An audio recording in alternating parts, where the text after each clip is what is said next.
दर्शकों को, विशेषकर महिलाओं को हरतालिका तीज की हार्दिक शुभकामनाएं।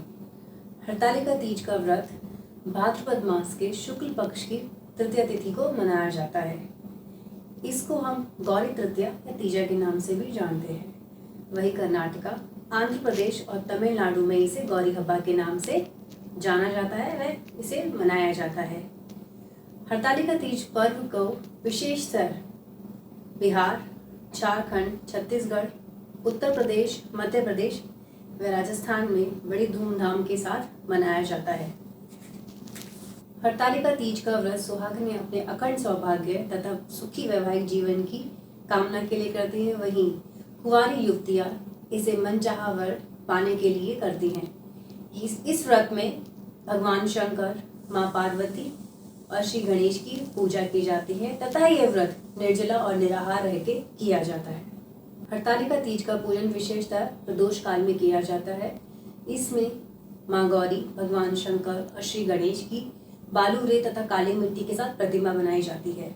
लेकिन शहरों में ये सब सुविधाएं ना होने के लिए इसमें क्या रेडीमेड लेके आ जाते हैं लोग बाहर से प्रतिमा, या फिर अपने सुविधा अनुसार स्वरूप को लेके आते हैं और उसकी पूजा करते हैं।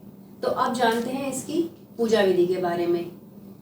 आपको करना ये है, इसमें पहले एक लकड़ी का पटला लगाना है। उस लकड़ी के पटले पर लाल रंग का आसन बिछाना है। मैं आपको इसमें एक चीज़ ज़रूर बताना चाहूँगी, जब भी कभी हम माँ के किसी भी स्वरूप की पूजन करते हैं, उसकी आराधना करते हैं या उसकी स्थापना करते हैं, तो उसमें हमेशा लाल आसन का प्रयोग किया जाता है। तो लाल आसन बिछाने के बाद सर्वप्रथम कलश की स्थापना करें, फिर गणपति पूजन करें, गणपति की स्थापना करें, फिर भगवान शंकर और माँ गौरी की स्थापना करें। सर्वप्रथम गणेश की पूजन करने के लिए हमें उन्हें तिलक लगाना होगा, उन्हें पुष्प चढ़ाने होंगे और उन्हें भोग लगाना होगा। भोग में उनकी अति प्रिय चीज दुर्वा को ऐड करना ना भूलें। इसके बाद बारी आती है भगवान शंकर के पूजन की।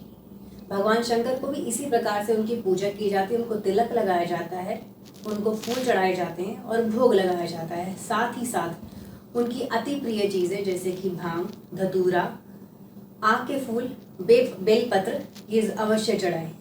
इसके बाद माँ गौरा की पूजा की बारी आती है।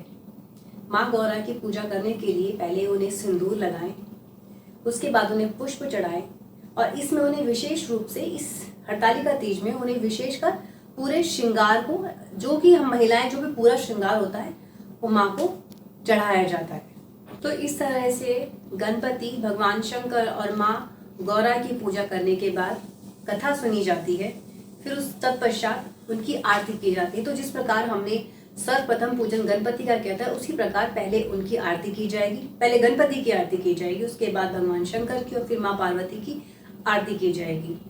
इस दिन महिलाएं रात भर जागरण करती हैं तथा भजन कीर्तन करती हैं और अगले दिन स्नान आदि से निवृत्त होने के बाद माँ गौरा को सिंदूर चढ़ाती हैं और सुहाग लेती हैं तथा ककड़ी और हलवे का भोग लगाती हैं और उसी ककड़ी से अपने व्रत को खोलती हैं। तो इस प्रकार विधिवत हरतालिका तीज में पूजन करके आप गणपति, भगवान शंकर और माँ गौरा की विशेष कृपा, विशेष आशीर्वाद को प्राप्त कर सकते हैं।